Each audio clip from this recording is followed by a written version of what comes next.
Good morning, RCC. Welcome to the amazing world of biology.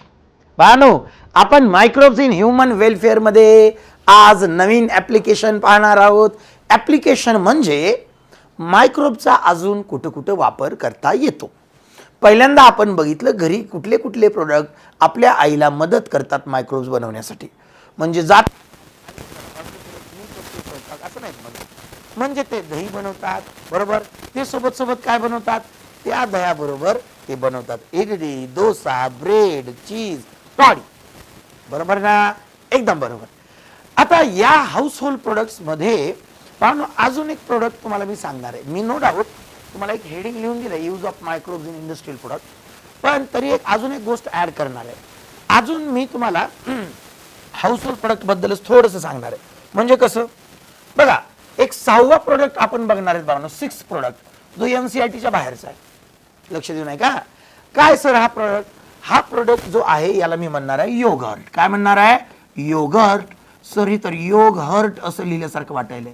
हा दिल्ल्याचं yogurt म्हणायचं yogurt, ठीक आहे. काय बरं सर हे योगर्ट? हे दहीच आहे.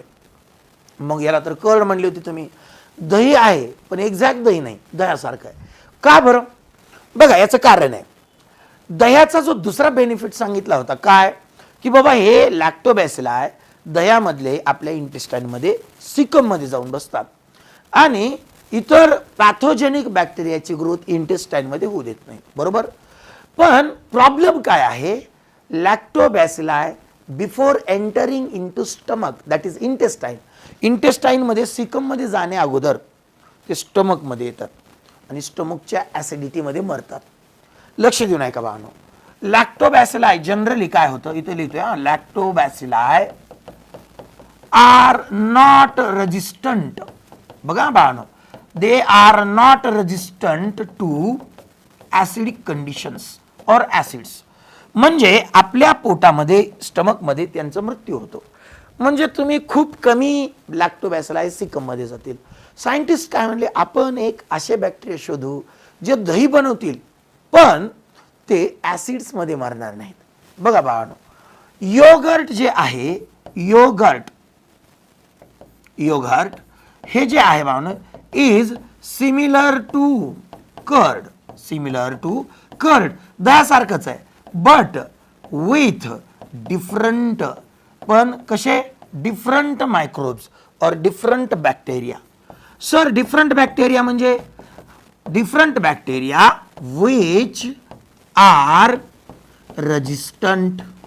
which are resistant to acids. ऍसिडला रेजिस्टंट आहेत. म्हणजे आपण जर त्यांना खाल्लं तर स्टमक मध्ये ते मरत नाहीत.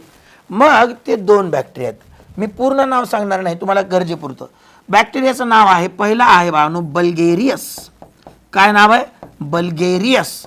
आणि दुसरा नाव आहे बाळांनो थर्मोफिलस. काय नाव आहे? थर्मोफिलस. सो लक्षात ठेवा, हे 2 बॅक्टेरिया आहेत जे आपण योगर्ट मध्ये वापरतो, जे ऍसिड्स मध्ये मरत नाहीत. म्हणजे योगर्ट तुम्ही खाल्लं तर जास्तीत जास्त तुमच्या सिकम मध्ये जाऊन बसतात. लक्षात आलं का? म्हणजे हे एक थोडंसं एक्स्ट्राचं मी मुद्दाम शिकवलं. म्हणजे मला सांगा, जर तुम्हाला इंटेस्टाईनमध्ये सिकममध्ये जर गुड बॅक्टेरिया पाहिजे असतील, दही खाणार की योगर्ट? ठीक आहे ना. ओके. मग आता आजच्या लेक्चरमध्ये ॲक्च्युअल बघणार बाळांनो. हे जो पार्ट आहे ना, use of microbes in industrial product, याचं नाही बरं का, हे तुम्ही हाऊस होल्ड प्रोडक्ट घरगुती वस्तूमध्येच. मग आता आजच्या लेक्चरमध्ये आपण बघणार आहोत मायक्रोब्सचा वापर करून काही प्रोडक्ट इंडस्ट्रीज मध्ये तयार करायचे. So it is the second application. ठीक आहे ना. ओके. मग दुसरं ॲप्लिकेशन बघण्यासाठी तुम्हाला विचार, इंडस्ट्रीज म्हणजे काय? मोठमोठ्या कारखान्यात वस्तू बनवायच्या. आता मला सांगा, तुम्हाला दही बनवायचं होतं, आईनं वाटीत दही लावलं किंवा तांब्यामध्ये लावलं किंवा चरमीमध्ये लावलं किंवा चरवी माहीत नसेल तुम्हाला. छोट्या भांड्यामध्ये आपण घरगुती वस्तू बनवतो. तुम्हाला सांगितलं चला आता तुम्ही कंपनी मोठा कारखाना टाकला, इंडस्ट्री टाकली आणि इंडस्ट्रीजमध्ये वेगवेगळे प्रोडक्ट बनवायचे, तुम्ही काय वाटीत बनवणार का? नाही. If you want to produce products in industries you will require large vessels. बघा बाळांनो काय म्हणायलोय, products when produced in industries, products when produced in industry, when produced, ज्यावेळेस प्रोडक्ट्स आपण इंडस्ट्रीजमध्ये तयार करतो, ठीक आहे ना, when products are produced in industries, large vessel, मोठं भांड लागतं. भांड म्हणजे किती मोठं सर? आता मी सांगतो, large vessels are used. Okay sir, काही प्रॉब्लेम नाही. आता लक्ष देऊ नाही का, एनसीईआरटी न काय म्हणलेलं आहे, अ लार्ज व्हेसल, अशी मोठी वेसल, भांड, युज्ड फॉर फर्मेंटेशन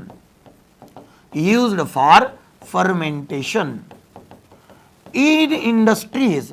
जर तुम्ही इंडस्ट्रीज मध्ये लार्ज व्हेसल वापरली, used for fermentation in industries is non as, याला आपण म्हणणार आहोत फर्मेंटर.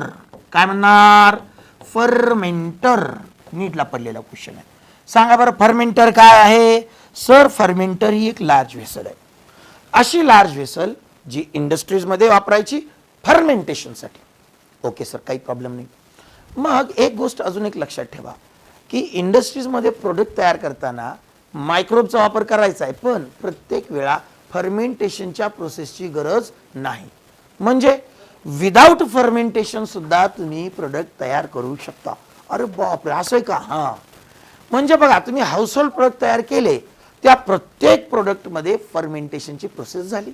Yes sir. पण इंडस्ट्रीजमध्ये प्रोडक्ट तयार करताना, इंडस्ट्रीजमध्ये प्रोडक्ट तयार करताना तुम्हाला प्रत्येक वेळा फर्मेंटेशन लागेलच नाही. विदाउट फर्मेंटेशन सुद्धा तुम्ही प्रोडक्ट तयार करू शकता. मग जर तुम्ही इंडस्ट्रीजमध्ये प्रोडक्ट तयार केले फर्मेंटेशनचा वापर करून, तर त्या व्हेसलला फर्मेंटर म्हणा. पण जर इंडस्ट्रीजमध्ये विदाउट फर्मेंटेशन जर प्रोडक्ट तयार केला, लक्ष देऊन ऐका, अ लार्ज व्हेसल, एक अशी मोठं भांड, large vessel used in industries, इंडस्ट्रीजमध्ये वापरलेली, टू प्रोड्यूस प्रोडक्ट, प्रोडक्ट तयार करण्यासाठी, टू प्रोड्यूस प्रोडक्ट्स, असे प्रोडक्ट तयार करण्यासाठी, बट विदाउट फर्मेंटेशन, अशा प्रोडक्ट्सला बाळांनो आपण म्हणणार आहोत, बट विदाउट फर्मेंटेशन, आपण अशा प्रोडक्टला नाही, सॉरी, अशा व्हेसलला आपण म्हणणार आहोत बायोरिएक्टर. काय म्हणणार आहेत बाळांनो? बायोरिएक्टर. म्हणजे what is bioreactor? Bioreactor is a large vessel. हे कसं मोठं भांड आहे जे इंडस्ट्रीजमध्ये वापरायचं, पण प्रोडक्ट विदाउट फर्मेंटेशन करायचं. म्हणजे इंडस्ट्रीजमध्ये दोन प्रकारची भांडे. जर फर्मेंटेशन करून प्रोडक्ट तयार केला, भांड्याला फर्मेंटर म्हणा. जर विदाउट फर्मेंटेशन प्रोडक्ट केला तर भांड्याला बायोरिएक्टर म्हणा. Okay sir. पण सर, इंडस्ट्रीजमध्ये काय काय करायचं आहे? इंडस्ट्रीजमध्ये 3 वेगवेगळे प्रोडक्ट तयार करायचे. So let us talk about the products produced in industries. इंडस्ट्रीजमध्ये 3 वेगवेगळे सब ॲप्लिकेशन्स आहेत. बरं, कुठले आहेत सर? चला, हे लिहून घेतलं. Very good. आता बघूया कुठले कुठले प्रोडक्ट तयार करायचे. पहिला प्रोडक्ट जो आहे त्याचं नाव आहे सगळ्यांच्या आवडीचा अल्कोहोलिक बेवरेजेस. काय नाव आहे? Alcoholic beverages. म्हणजे सर, अरे बेटा, बेवरेजचा अर्थ आहे ड्रिंक. बरोबर सर. अशा ड्रिंक ज्याच्यामध्ये अल्कोहोल आहे त्याला शुद्ध मराठीमध्ये म्हणायचं दारू. काय म्हणायचं? दारू. दारू बनवायचं मी शिकवणार आहे. तुम्ही सर, का बरं? ही तर वाईट गोष्ट आहे. आहे वाईट गोष्ट, पण ती किती वाईट आहे, त्याने काय काय त्रास होतो मी शिकवणार, म्हणजे तुम्ही पिणार नाही. बरं. सो द पहिला प्रोडक्ट जो इंडस्ट्रीजमध्ये तुम्ही बनवाल तो आहे इंडस्ट्रियल प्रोडक्ट अल्कोहोलिक बेवरेज. दुसरा आहे बाळांनो अँटीबायोटिक. काय आहे?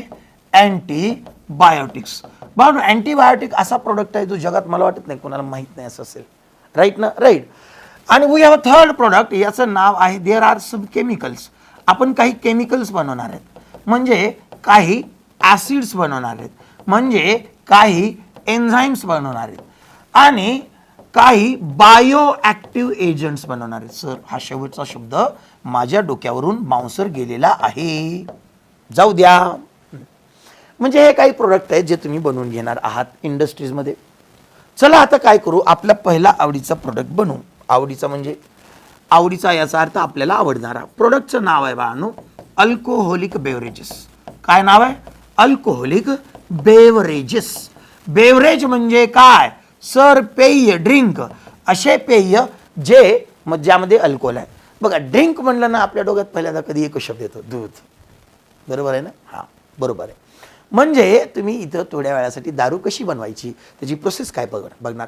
बानो दारू बनवण्यासाठी, अल्कोहोल बनवण्यासाठी फर्मेंटेशनची प्रोसेस लागणार आहे. It is produced by fermentation. It is produced by fermentation. मग मला सांगा फर्मेंटेशनची प्रोसेस लागेल इथं सांगा इथल्या लार्ज व्हेसलला काय म्हणाल? फर्मेंटर. आणि जर लागलं नसतं सर बायोरिॲक्टर. काही प्रॉब्लेम नाही. चला फर्मेंटेशन करायचं आहे म्हणजे तुम्हाला रॉ मटेरियल लागतं. सांगा बरं, चला मी क्वेश्चन विचारतो. जर तुम्हाला बनवायची आहे दारू तर काय लागेल? Raw material. बघा हे जे रॉ मटेरियल आहे ना हेच ॲक्च्युली आहे सबस्ट्रेट, ज्याला आपला मायक्रोब डायजेस्ट करेल, ब्रेक करेल आणि त्यापासून दारू बनवेल. म्हणजे स्वतःसाठी बनवेल ATP आणि सोबत शेवटी बनेल इथेनॉल. बरोबर आहे ना? मला सांगा फर्मेंटेशन कुठलं असेल? नो डाऊट इथं फर्मेंटेशन अल्कोहोल फर्मेंटेशन. कारण दारूमध्ये आपण लोकांना ॲसिड पाजत नाही, नाहीतर दारूच्या बाटलीत लॅक्टिक ॲसिड पाजलं कसं चालेल का? नाही चालणार. म्हणजे तुम्हाला काय कळालं? रॉ मटेरियल सबस्ट्रेट जो आहे सांगा कशापासून दारू बनवतात? चला मी सांगतो. NCERTने काय दिलंय? Raw material used is Bano NCERT म्हणते फ्रूट ज्यूस. अरे वा सर, फ्रूट ज्यूस पासून दारू बनवतात म्हणजे चांगलीच असेल. सडवायचंय त्याला, चांगलं नाही. And malted cereals. सर हे माल्टेड सिरिल्स काय भानगडे मला सांगा जरा. सिरिल्स म्हणजे आपले ज्वारी, गहू, बार्ली याला सिरिल्स म्हणायचं. माल्टेड म्हणजे सडलेले. यांना सडवून दारू बनावं लागते. म्हणजे तुम्हाला काय कळालं की तुम्ही अल्कोहोल तयार करायचं तर तुम्ही एकदा फ्रूट ज्यूस वापरा किंवा माल्टेड सिरियल्स. ॲक्च्युली नाही NCERTने थोडी मिस्टेक केली इथं. अँडच्या ऐवजी पाहिजे होतं ऑर. मग NCERTनं अँड दिलंय. आपल्याकडे एवढी डेअरिंग नाही की NCERTला चॅलेंज करता येईल. सो अँड तर अँडच म्हणायचं आपण, राईट ना? म्हणजे तुम्हाला कळालं की कशाचा वापर करून दारू बनवता येते? Fruit juice, malted serials. चला आता काय करू? याला ब्रेक करणारा मायक्रोब कुठला येतो बघू. लिहिलं का? लिहिलं का? चलो व्हेरी गुड. पुढच्या पेजवर जायचं आणि बघायचं की बाबा इथं मायक्रोब लागतो कुठला. So if you are asked about microbe, बाळानो आपला मायक्रोब जो सगळ्यांचा आवडीचा तो आहे ईस्ट. कोण आहे? ईस्ट. तो हाच ईस्ट आहे ज्याचं नाव आहे सॅकरोमायसिस सर्वेसी. काय नाव आहे बाळानो? सॅकरोमायसिस सर्वेसी. ठीक आहे ना? आता या सॅकरोमायसिस मला सांगा ईस्ट ग्रुप आहे का इंडिव्हिज्युअल टाईप आहे? ईस्ट हा एक ग्रुप आहे बाळानो. काय आहे? ग्रुप आहे. आणि त्यातला टाईप सॅकरोमायसिस सर्वेसी. ठीक आहे. आता या ईस्टला ईस्ट इन धिस इंडस्ट्री म्हणजे दारू बनवायच्या इंडस्ट्रीमध्ये इज नोन ॲज. बघा बेकरीमध्ये बाळानो याच ईस्टला आपण म्हणलो होतं बेकर्स ईस्ट. बाळानो इथं याचं नाव आहे आता ब्रिवर्स ईस्ट. काय नाव आहे? ब्रिवर्स ईस्ट. म्हणजे काय सर? अरे बेटा एक तुला घरी काय नाव आहे? सर मला घरी पिंटू म्हणतात. वर्गात काय नाव आहे? सर मला वर्गात सचिन म्हणतात. बरोबर आहे.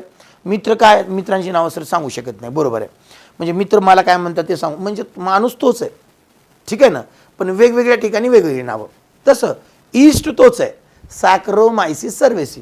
पण बेकरीमध्ये बेकर्स ईस्ट गरीबासारखं. आता इथं याचं नाव आहे ब्रिवर्स ईस्ट. काय नाव आहे बाळानो? का बरं ब्रिवर्स ईस्ट? ब्रिविंगचा अर्थ आहे बाळानो, हे शब्द लक्षात ठेवा. काय? ब्रिविंगचा अर्थ आहे मेकिंग ऑफ अल्कोहोल. दारू बनवण्याच्या प्रोसेसला आपण म्हणायचं ब्रिविंग. म्हणजे ब्रिविंग इंडस्ट्रीमध्ये या विचाराचं नाव आहे ब्रिवर्स ईस्ट. ओके सर, काही प्रॉब्लेम नाही. मला मायक्रोब कळाला, मला तुमचा रॉ मटेरियल कळाला. चला प्रोसेस सांगा. मी लवकर प्रोसेस सांगतो. बनवण्यासाठी नाही, नीडसाठी प्रोसेस आहे. सो जर तुम्हाला माहीत पाहिजे प्रोसेस तर आपण बघूया प्रोसेस. चला प्रोसेससाठी काय नाही, एक छोटंसं नाही मोठं असं भांडं घ्यायचं. घेतलं. सो तुम्हाला त्या भांड्याला नाव द्यायचं आहे बायोरिएक्टर का फर्मेंटर? Sir fermenter.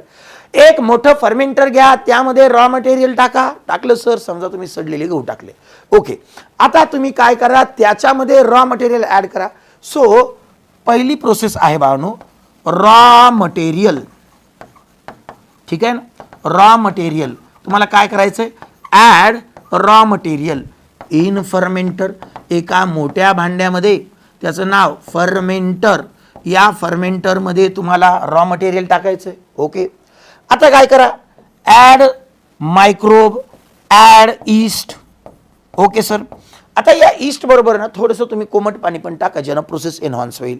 म्हणजे तुम्हाला काय करायचं बाळांनो, ईस्ट ऍड करायचं. ठीक आहे, काय होईल बाळांनो, हे लिहिलं का? मी पुढच्या पेजवर जातो, पुढच्या पेजवर. ठीक आहे, आता आता काय होईल, आता there is a process of fermentation. Process of fermentation, फर्मेंटेशनची प्रोसेस होईल. मी बोललेलं कळत आहे का? ओके सर, फर्मेंटेशन झालं की काय होतं सर, त्यात अल्कोहोल तयार होईल. बघा काय झालं, अल्कोहोल तयार झाल्यामुळे एकदम लिक्विड लिक्विड असं रस्सा तयार झाला. रस्सा रस्सा, भाजी कशी असते पातळ भाजी, तसं. बाळांनो याला आपण म्हणणार आहे तर फर्मेंटेड ब्रॉथ. फर्मेंटेशनच्या प्रोसेस नंतर जे लिक्विड तयार होतं त्याला म्हणायचं फर्मेंटेड ब्रॉथ. म्हणजे there is formation of fermented broth. Sir हे फर्मेंटेड ब्रॉथ काय आहे? फर्मेंटेड ब्रॉथ आहे लिक्विड सबस्टन्स, ज्यामध्ये रॉ मटेरियल आहे का? आहे. मायक्रोब आहेत का? आहे. अल्कोहोल आहे का? आहे. सगळंच आहे. वॉटर आहे का? आहे. पण बघा, fermented broth, the major component of fermented broth, fermented broth जो आहे, याला आपण असं करूया, थांबा. हा, आता फर्मेंटेड ब्रॉथला काय करायचं, तुम्ही फिल्टर करायचं. फिल्टर दी फर्मेंटेड ब्रॉथ. फर्मेंटेड ब्रॉथला आता तुम्ही काय करा बाळांनो, फिल्टर करा. ठीक आहे सर, आम्ही फिल्टर केलं. आता यामध्ये ना बाळांनो मेजर 2 कंपोनंट राहतात, बाकीचं सगळं निघून जातं, फक्त 2 कंपोनंट राहतात याच्यामध्ये. पहिला कंपोनंट राहतो वॉटर आणि दुसरा कंपोनंट राहतो इथेनॉल. Water and ethanol. लक्ष दे नाही का, तुम्ही एक मोठा व्हेसल घेतलं, भांडं घेतलं, त्याला म्हणलं फर्मेंटर, त्यात तुम्ही टाकला पहिल्यांदा टाकला रॉ मटेरियल, पुन्हा टाकलं ईस्ट आणि थोडं पाणी, फर्मेंटेशन झालं, लिक्विड तयार झालं, त्याला म्हणलं फर्मेंटेड ब्रॉथ. याच्यामध्ये अल्कोहोल आहे, ईस्ट आहे, सगळंच आहे, रॉ मटेरियल, पाणी आहे. मग त्याला फिल्टर करा, बाकी सगळं निघून जाईल, फक्त 2 गोष्टी राहतील, वॉटर आणि इथेनॉल. सांगा तुमचा इंटरेस्ट कशात आहे? सर आमचा इंटरेस्ट इथेनॉलमध्ये, आपल्याला बनवायचं आहे ना ते. हां, मग मी तुम्हाला म्हणलं काय करा बाळांनो, आता इथं इथेनॉल किती % आहे शोधायचं आपल्याला. ठीक आहे ना, की बाबा जे फर्मेंटेड ब्रॉथ आहे याच्यामध्ये हे एक नॅचरल प्रोसेस आहे, यात मॅक्झिमम किती % इथेनॉल तयार होतं बघू. जे आता मी सांगतोय ना बाळांनो, ते या टॉपिकचं नाही आहे. मी तुम्हाला रिस्पायरेशन या टॉपिकचं, ज्याच्यामध्ये ATP तयार होतं तिथलं सांगणार आहे, ब्रिदिंग नाही, रिस्पायरेशन. त्यामुळे लक्षात ठेवा, याच्यावर आत्तापर्यंत खूप वेळा क्वेश्चन आला जे मी सांगणार आहे. बाळांनो जर तुम्ही 100 ml ब्रॉथ घेतला, 100 ml ब्रॉथ, ठीक आहे ना, का घेतला तुम्हाला बघायचं आहे की याच्यामध्ये अल्कोहोलचं प्रमाण किती आहे.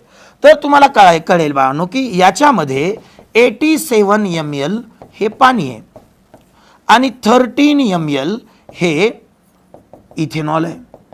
म्हणजे मला काय कळालं, इथेनॉलचं पर्सेंटेज कळालं.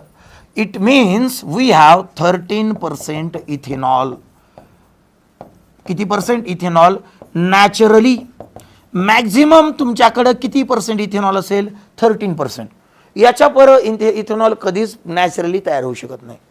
तुम्हाला सर असं कसं? आम्ही तर असे ब्रँड बघितलेत ज्यामध्ये 40%, 42% इथेनॉल आहे. ज्यावेळेस फर्मेंटेशनची प्रोसेस सुरुवातीला केली, सायंटिस्ट म्हणले की 13%च्या वर या प्रोसेसमध्ये इथेनॉल तयार होऊ शकत नाही. तुम्हाला सर का होऊ शकत नाही मला सांगा. त्याचं कारण त्यांनी सांगितलं की बाबा सुरुवातीला काय इथेनॉल तयार व्हायला लागलं, हळूहळू 1%, 2%, 3%, काही प्रॉब्लेम नाही. पण इथेनॉल ज्यावेळेस 13% झालं ना बाळांनो, त्यावेळेस इथेनॉल ईस्टला किल करतो. इथेनॉल ईस्टला किल करतो. सर कसं मला सांगा. कोरोनाच्या काळामध्ये हँड सॅनिटायझर वापरलं. हँड सॅनिटायझर काय होतं सर? इथेनॉल म्हणजेच अल्कोहोल. अल्कोहोल किल मायक्रोब्स. 1, 2, 3 नाही, 13%ला ईस्ट नावाचा मायक्रोब इथेनॉल करून किल होतो. हे लिहिलं का? लिहिलं. Very good. म्हणून लक्षात ठेवा, काय लक्षात ठेवा की what would be the maximum concentration of ethanol. the maximum concentration of ethanol in natural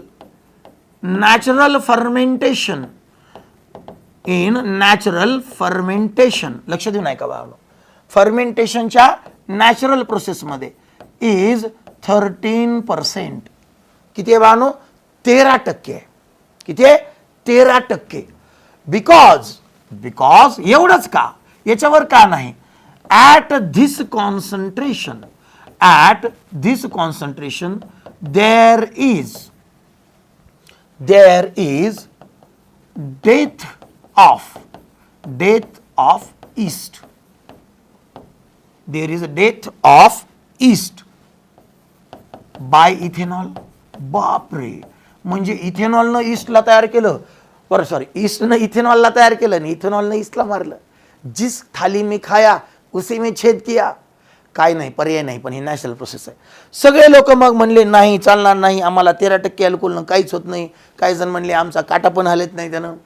मग सगळे बेवडे आले आणि सायंटिस्टला म्हणले, सायंटिस्ट साहेब दारूमधलं 13%चं जे पर्सेंटेज आहे ते वाढवा. सायंटिस्ट म्हणले मोठा प्रश्न आहे, आपण एक प्रोसेस बघू, ज्या प्रोसेसचा वापर करून दारूमध्ये 13% पेक्षा दारूचं प्रमाण, म्हणजे जे काही अल्कोहोलिक बेवरेज आहेत यामध्ये 13% पेक्षा जास्त अल्कोहोलचं प्रमाण वाढवता येतं.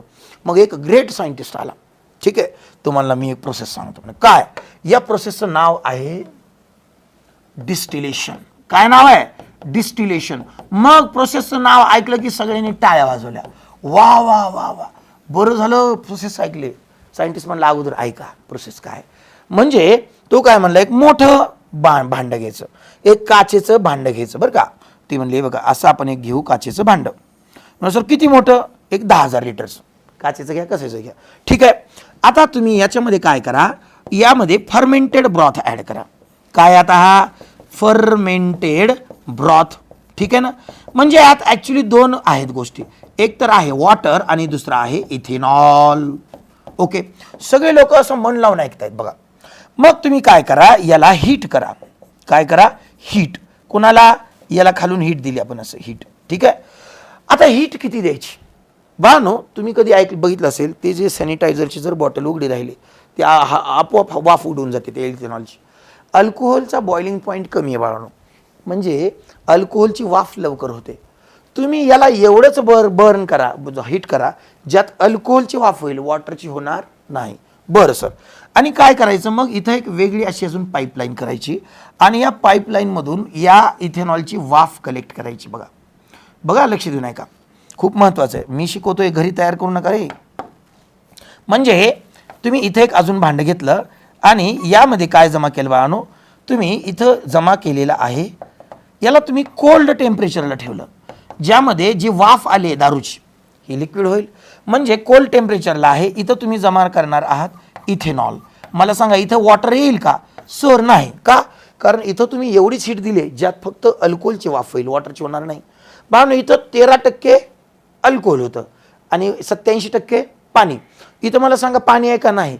याचा अर्थ इथं 100% इथेनॉल आहे. मी बोललेलं काय आलं, ज्या काही फ्युम्स आहेत, फ्युम्स म्हणजे वाफ, these are the fumes of ethanol. काय? Fumes of ethanol. ह्या इथेनॉलच्या फ्युम्स आहेत बाळानो, ह्या फ्युम्स तुम्ही कलेक्ट करणार. या प्रोसेसला काय म्हणलं? हां, या प्रोसेस म्हणलं डिस्टिलेशन. म्हणजे सगळे जे बेवडे आहेत ते जगातले खुश झाले, वा वा वा, आता आपल्याला 100% इथेनॉल मिळालं. सायंटिस्ट म्हणले पिऊ नका, एका झटक्यात मरून जाल. म्हणजे कसं, तुम्हाला किती टक्के अल्कोहोल पाहिजे? ते म्हणजे मला पाहिजे 40%. एकदम सोपं आहे. एक ग्लास घ्या, ठीक आहे, त्यात 60 ml पाणी टाका, 40 ml इथेनॉल टाका, 40 ml अल्कोहोल. तुम्ही सर हे तर अरे NCERT दिले, मी मनाचं काही सांगत नाही. नाहीतर तुम्ही म्हणणार सर ऑनलाईन आम्हाला दारू बनवायला शिकवलं, NCERT दिलाय, जो सिलेबस आहे नीटचा तो मी शिकवत आहे, बरोबर ना. म्हणजे तुम्हाला काय कळालं, distillation is the process. Distillation is the process used to increase, हे इनक्रीज आहे बरं का, increase the concentration of alcohol in alcoholic beverage. हे अल्कोहोलिक बेवरेजेसमध्ये तुम्ही इथेनॉलचं कॉन्सन्ट्रेशन कसं वाढवणार? तर डिस्टिलेशनच्या प्रोसेसनं.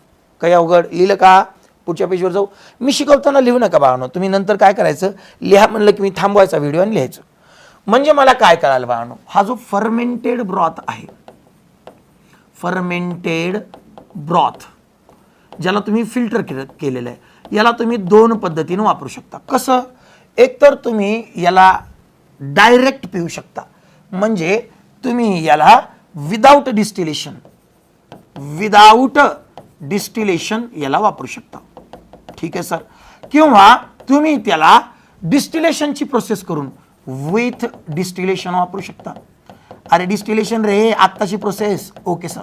विदाउट डिस्टिलेशन म्हणजे काय, डायरेक्ट फर्मेंटेड ब्रॉथ जो आहे फिल्टर केलेला प्यायचा. ठीक आहे. म्हणजे मला सांगा सर, अरे बेटा without distillation maximum concentration of alcohol is 13%. मी बोललेलं काय आलं. तुम्ही म्हणाल सर आम्हाला आता याचे एक्झाम्पल सांगा जे दारू आहे आणि ज्याचे नावं आम्हाला माहीत असतील, पण त्यात मॅक्झिमम 13% इथेनॉल असेल. तर बाळांनो त्याचे दोन एक्झाम्पल NCERTने दिलेले आहेत. कुठले दोन एक्झाम्पल आहेत. पहिलं एक्झाम्पल आहे तुमच्या न आवडीचं बियर, आणि दुसरा पण एक्झाम्पल तुमच्या न आवडीचं आहे, त्याचं नाव आहे वाईन. तेव्हा सर आमचे दोन्ही न आवडीचे, दारू तुमच्या आवडीचे नाहीच आहे ना. तुम्हाला काय आवडतं प्यायला, मिल्क. एकदम बरोबर. म्हणजे तुम्हाला काय कळालं की we have to alcohol containing beverages which have concentration of alcohol up to 13%. They are produced without distillation. यांचं नाव आहे बियर अँड वाईन. सर त्यांचंही नाव सांगा पुन्हा, ज्यात जरा जास्त अल्कोहोल असतं. चला मी सांगतो. Without distillation there will be more concentration of alcohol. ठीक आहे. आता याचं एक्झाम्पल सांगतो. पहिलं एक्झाम्पल आहे ब्रँडी, हे पण तुमच्या न आवडीचं आहे. दुसरं एक्झाम्पल आहे रम, हे पण तुमच्या न आवडीचं आहे. आणि तिसरं एक्झाम्पल आहे विस्की. ब्रँडी, रम, विस्की. ऑनलाईन लेक्चरमध्ये जर तुम्ही ऐकत असाल तर हेडफोन लावून ऐका, नाहीतर इतरांना वाटायचं तुम्ही काय बघायले, सिलेबस बघायले. ठीक आहे. ज्याला कोणाला डाऊट आहे त्यांना दाखवा. बघा NCERTत आहे ब्रँडी, रम, विस्की नाव आहेत. ठीक आहे ना बाळांनो. एक्झाम्पल्स लक्षात ठेवा.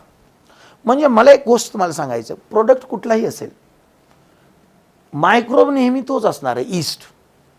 हां, पण जर तुम्ही डिस्टिलेशन केलं तर वेगळा प्रोडक्ट तयार होईल, विदाउट डिस्टिलेशन वेगळा.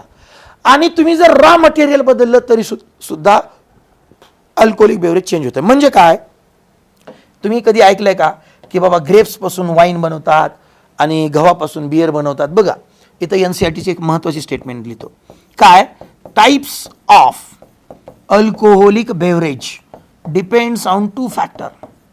डिपेंड्स ऑन, कशावर डिपेंड आहेत बघा. पहिला आहे, first one is raw material. तुम्ही रॉ मटेरियल काय यूज केलं, या रॉ मटेरियल नुसार तुम्हाला कळेल की type of alcoholic beverage change होतं. दुसरं आहे बाळांनो द प्रोसेस यूज्ड. तुम्ही कुठलीही प्रोसेस यूज केली, या प्रोसेसनुसार तुम्हाला तो टाइप ऑफ अल्कोहोलिक बेवरेज मिळतो. म्हणजे विथ डिस्टिलेशन का विदाउट डिस्टिलेशन. कळालं का. लई सोपं आहे पोरांनो. 4 स्टेप्स वापरा फक्त. ठीक आहे. लिहा बरं उद्या. चला go to the next part. In chapter 8 you have read that microbes causes a large number of diseases in human beings. They also cause diseases in animals and plants, but this should not be make you think that all microbes are harmful. Right now several microbes are useful to man even diverse way. वेगवेगळ्या पद्धतीनं, डायव्हर्सचा अर्थ काय बाळांनो, वेगवेगळ्या पद्धतीनं ते मदत करू शकतात. कसं, some of the most important contributions of microbes to human welfare are discussed in this topic. तर आपण पहिलं बघूया ॲप्लिकेशन. बघा बाळांनो, या टॉपिकमध्ये 5 ॲप्लिकेशन दिलेत. किती ॲप्लिकेशन, मायक्रोब्स कशी आपल्याला 5 पद्धतीनं मदत करतात. तर पहिलं ॲप्लिकेशन आहे मायक्रोब्स इन हाऊसहोल्ड प्रोडक्ट. घरगुती वापरामध्ये मायक्रोब्स कशी मदत करतात. You would be surprise to know that we use microbes or products derived from microbes. Derived म्हणजे त्यांच्याकडून काढून घेतलेत आपण. Products from microbes or the products derived from microbes or from them every day. A common example is production of curd. Production of curd. Curd चा अर्थ काय, दही. From milk. Microorganisms such as lactobacillus बघा lactobacillus single bacillus, lactobacilli आहे, खूप सारे bacilli आहे. And other commonly called as lactic acid bacteria grow in milk and convert it to curd. म्हणजे मिल्कचं कन्व्हर्जन कर्डमध्ये कोण करतं? लॅब करतं. मी बोललेलं कळालं. During growth lab produces acids. बघा लॅब प्रोड्युसेस हे खूप महत्त्वाचं आहे बाळांनो. बघा ड्युरिंग ग्रोथ हे मायक्रो ऑर्गॅनिझम ग्रो करायलेत आणि ग्रो करताना काय करतायत? हे या लॅक्टोज शुगरला खात आहेत. During growth the LAB produces acid. काय तयार करतात? Acid that coagulate. सो पहिल्यांदा ॲसिड काय करतं? कोॲग्युलेट करतं आणि पार्शियली डायजेस्ट करतं. लक्षात ठेवा, NCERTनं जो सिक्वेन्स दिला आहे तोच लक्षात ठेवायचा आहे, भले तो वेगळा असेल. सो पहिल्यांदा ॲसिड्स कोॲग्युलेट करतात आणि पार्शियली डायजेस्ट करतात. कुणाला? Milk protein. Milk protein generally कुठलं असतं माहिती आहे का तुम्हाला? केसिन नावाचा मिल्क प्रोटीन आहे, लक्षात ठेवा बाळा. A small amount of curd is added to the fresh milk as inoculum or starter. तुम्हाला माहिती आहे आई दुधापासून दही बनवते त्यावेळेस त्यामध्ये थोडंसं दही टाकते. हे थोडंसं दही जे असतं त्यामध्ये बॅक्टेरिया असतात आपले lab. It contains millions of lab which at suitable temperature. बघा सुटेबल टेम्परेचर म्हणले बाळांनो. सुटेबलचा अर्थ काय? कमी टेम्परेचर नाही, ऑप्टिमम. जर टेम्परेचर कमी असेल आणि तुम्ही जर त्यात लॅब टाकलं तर बॅक्टेरिया ग्रो होत नाही, कारण त्यांचं एन्झाईम काम करत नाही कमी temperature. Right. So at suitable temperature multiply होतात, thus converting milk to curd which also improve the nutritional quality. बघा ना बाळांनो, याच्यावर नीटला क्वेश्चन पडलेला आहे. दही का खायचं असं जर कोणी विचारलं तर त्याला आपण सांगू का खायचं. पहिलं आहे काय? न्यूट्रिशनल क्वालिटी म्हणजे it nutritional quality by increasing vitamin B12. So vitamin B12ला आपण काय म्हणतो बाळांनो? Cyanocobalamin. ठीक आहे ना, सायानो कोबालामाइन म्हणतो. लक्ष देऊ नाही का? In our stomach too. आता NCERTला इथं स्टमकचा अर्थ ॲबडॉमिन म्हणायचं. ॲक्च्युली लॅब हे सिकममध्ये असतात, लक्षात ठेवा. कुठं असतात? सिकममध्ये. पण NCERTनं स्टमक म्हणलंय ना तर त्यांना म्हणायचं ही स्टमक. ठीक आहे ना, याचा अर्थ स्टमक म्हणजे आपण म्हणतो ना हे पोट आहे मराठीतून. सो ते इन जनरल स्पोकन इंग्लिशमध्ये याला स्टमक म्हणतात. आता इथं स्टमकमध्ये स्पेसिफिकली कुठं म्हणजे ॲबडॉमिनमध्ये स्पेसिफिकली सिकममध्ये दिले बाळांनो. The LAB play very beneficial role in checking disease causing microbes. Disease causing मायक्रोब्सला चेक करणे. चेक करायचं म्हणजे काय? त्याला असं अंगाला तपासायचं नाही. चेक करण्याचा अर्थ आहे कंट्रोलिंग. ठीक आहे ना बेटा, कंट्रोल करायचं. ठीक आहे ना. So controlling the disease causing microbes हे दोन महत्त्वाचे हे लक्षात ठेवा. आता मी तुम्हाला लिहून देताना हे पण सांगितलं की हे विटॅमिन B12 लागतं कशासाठी? RBC सिंथेसिससाठी.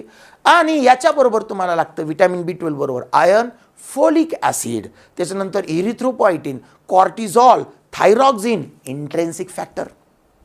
आठवलं की नाही? हे सगळं इथे लिहून ठेवायचं. मी बोललेलं काय आलं? राईट. द डो. आता डोचा अर्थ आहे पीठ. Which is used for making food such as dosa and idli is also fermented by bacteria. The puffed up appearance खूप महत्त्वाचं, यावर्षी क्वेश्चन विचारला जाऊ शकतो. काय? दी पफ्ड अप, फुगलेलं. बघा आपले चुरमुरे असतात ना त्यांना पफ्ड राईस म्हणतात. म्हणजे तुम्ही जर इडली डोसेसाठी पीठ केलं आहे ना, एवढं रात्री असल्यावर संध्याकाळी सकाळी एवढं बस म्हणून होते. बघा the puffed up appearance of dough is due to the production of CO2 gas. Can you tell which metabolic pathway is taking place resulting the formation of CO2? The answer will be of alcohol fermentation. आम्हाला डोळे बंद करून येते sir हे. Right. Where do you think the bacteria for this fermentation come from? आता आपण सांगितलं they are present naturally in black gram and rice. लिहा तिथं तसं. राईट. म्हणजे सगळ्याच क्वेश्चन्सचं तुम्हाला आन्सर माहिती आहेत बरं का.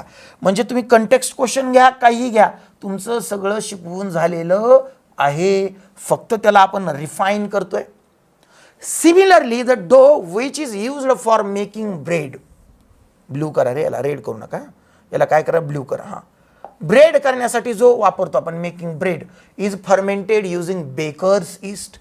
बेकर्स ईस्ट मग कुणाला नाव दिलेलं आहे सांगा बरं? सॅकरोमायसिस सर्वेसी. राईट ना. A number of traditional drinks. आता पुढचा प्रोडक्ट ट्रॅडिशनल ड्रिंक कुठली आहे? And foods are also made of of also fermentation by microbes.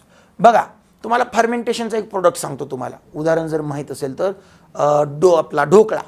चला सांगा बरं, ढोकळ्यामध्ये कुठलं फर्मेंटेशन होत असेल? होमवर्क तुम्हाला.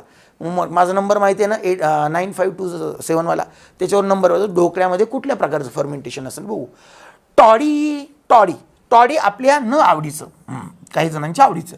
Toddy is a traditional drink of some part of the southern India. हा सुद्धा MCQ बरं का बाळांनो. असे MCQ ज्यांच्याकडे आपलं लक्ष जात नाही ना त्यांना असं नाव द्यायचं. तुम्हाला सांगतो काय करायचं, ज्यांच्याकडे आपलं लक्ष जात नाही ना त्यांना थोडंसं असं लिहा, लहान करतो याला, त्यांना हे बघा असं करायचं, VH MCQ करायचं. आता very important MCQ, H for hidden, म्हणजे साऊदर्न इंडिया या शब्दाकडे आपलं लक्ष जात नाही. It is also made by fermenting a SAP from palm. SAP म्हणजे साप नाही, साप म्हणजे लिक्विड, तरल पदार्थ, ठीक आहे ना. पाम सॅप म्हणायचं त्याला. फ्रॉम पाम, पाम म्हणजे ते टॉडीचं झाड. Microbes are also used to ferment fish, soyabean and bamboo shoots to make food. हे जे बॅम्बू सोयाबीन आहे की नाही बानू, हे फिश फर्मेंट, हे चायनीज प्रोडक्ट आहेत बरं का, आपल्या इथे एवढं जास्त वापरलं जात नाही. Cheese is one of the oldest food items in which microbes were used. Different varieties of cheese are known by their. लईच भारी वाक्य बरं का, लक्ष देऊ नये का. डिफरंट व्हरायटीज, कुठे गेलो, different varieties of cheese are known by their TFT, characteristic, texture, flavour and taste. याला टेस्ट TFT म्हणायचं. The specificity coming from the microbe used, म्हणजे याला म्हणायचं बाळांनो very very important hidden MCQ. कधीही VH MCQ ज्यावेळेस कराल त्यावेळेस तो रेड न करा, कारण तो जो पार्ट आहे तुम्हाला लक्षात राहायची शक्यता कमी आहे, ठीक आहे ना बेटा. For example, large holes in Swiss चीज. बघा ऑलरेडी मी तुम्हाला ट्रिक पण सांगितलेले बाळांनो. स्विस चीज लिहिताना कसं लिहायचं म्हणजे तुम्हाला कळेल की त्याच्यामध्ये होल्स आहेत की नाही. बघा काय म्हणलं, कुठे गेलं, हां. For example, large holes in Swiss cheese. Swiss cheese large holes आहेत, are due to production of large amount of CO2 by bacterium named propioni bacterium shermanii. ठीक आहे ना बेटा, खूप महत्त्वाचं आहे. शर्मानी म्हणजे मी तुम्हाला सांगितलं रोहित शर्माची बायको स्वित्झर्लंडची आहे का नाही, उगं म्हणायचं आपण. The Roquefort cheese are ripened by. बघा रायपन्ड बायचा अर्थ काय, रायपन करण्याचा अर्थ पिकवणे नाही. आज चीज बनवायला ठेवलं तर बॅक्टेरियल ॲक्शन आतमध्ये सुरू झाली, 6 महिन्यानंतर चीज बनलं. ही जी प्रोसेस आहे 6 महिन्याची, चीज परफेक्ट तयार व्हायची, या प्रोसेसला म्हणायचं ripening. The cheese are ripened bye और growing of specific फंगाय on them which gives them a particular flavour.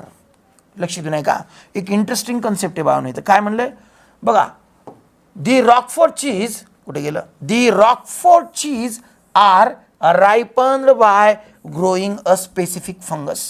म्हणजे एक रॉकफोर्ट चीज हे फंगल ओरिजिनचे, मी तुम्हाला ऑलरेडी सांगितलेलं आहे. त्याच्यावर आपण ही जे फंगस ग्रो करतो बाळांनो, ही ब्ल्यू कलरची एक युनिक फंगस आहे. तुम्हाला सांगितलं पेनिसिलियम रॉकफोर्टी, म्हणून याला ब्ल्यू चीज पण म्हणतो. आणि या चीजमुळं या फंगसमुळं याला एक युनिक टेस्ट येते, हे मी तुम्हाला ऑलरेडी सांगितलेलं आहे. It will have unique flavour. Flavour नाही तर टेस्ट आहे, लक्षात ठेवा का बाळांनो. तुम्हाला माहिती आहे unique flavour is due to that fungus. Unique flavour not taste, there is difference between taste and flavour. वाक्य हे तुम्हाला फिल इन द ब्लँकसाठी येऊ शकतो. मी बोललेलं कळालं बाळांनो. आय होप की तुम्हाला NCERT रीडिंग खूप छान पद्धतीने तुम्ही सोबत पूर्ण अंडरलाईन्स करायच्या आहेत. तुम्ही ज्यावेळेस पण मला भेटायला याल तुम्ही तुमचं टेक्स्टबुक सोबत घेऊन या, मला दाखवा सर मी हे NCERT रीडिंग केलं, सर मी तुम्ही दिलेलं NCERT पोस्टमॉर्टम हे बघा अशा पद्धतीनं केलं, सर या नोट्स मी अशा काढलेल्या आहेत. आणि मग बघू आपण कोण खूप छान पद्धतीने हे सगळं करतं बाळांनो. ठीक आहे ना, चलो बेटा, थँक्यू. अशक्य स्वप्नाची शक्य होईल इथे तयारी. अशक्य स्वप्नाची शक्य होईल इथे तयारी. RCC मध्ये PCB शिकून घेऊ गगन